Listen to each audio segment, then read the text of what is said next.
আসলে গত 2 দিন ধরে সারা দেশে বৃষ্টি ছিল এবং আমরা আগে থেকেই বলছিলাম যে ঈদের দিনে সারা দেশে বৃষ্টির থাকবে এবং সেটাই হয়েছে। সারা দেশে বৃষ্টি ছিল কম বেশি এবং আকাশটা সারাদিন মেঘলা ছিল।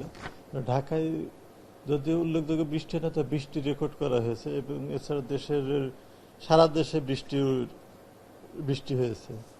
তবে আজকের পূর্বাভাসটা আকাশ বৃষ্টির প্রবণতাটা অনেকটাই কমে আসছে। তো দেশের উত্তর পূর্বাঞ্চল অর্থাৎ সিলেট, ময়মনসিংহ, চিটাগাং বিভাগে 2-1 জায়গায় বৃষ্টিপাতের সম্ভাবনা রয়েছে। এছাড়া সারা দেশের আবহাওয়া প্রধানত শুষ্ক থাকবে এবং আকাশ কিন্তু মেঘলা থাকবে।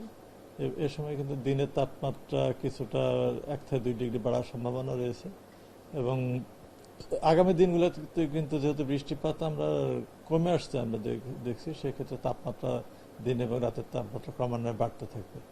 হ্যাঁ, এটা এখনকার আর এ সময় অর্থাৎ 3 দিন পর থেকে আবার একটু বৃষ্টিপাতের এটা কমে আসবে। তবে এ সময় শেষের দিকে আবার বৃষ্টিপাত কিছুটা বাড়তে পারে।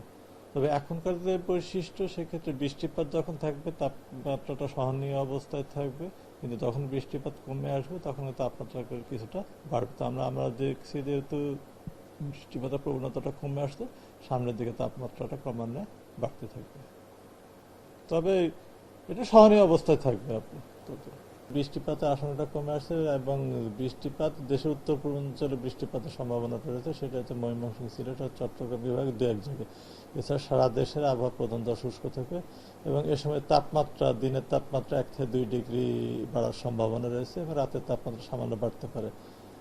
আর আগামী 2-3 দিনে বৃষ্টিপাতের ওই রকম সম্ভাবনা নয়, হয়তো দেশের উত্তর পূর্বাঞ্চলে কিছুটা বৃষ্টি হতে পারে। এছাড়া সারা দেশে আবার মোটামুটি শুষ্ক থাকবে, এ সময় তাপমাত্রাটা ক্রমান্বয়ে বাড়তে থাকবে।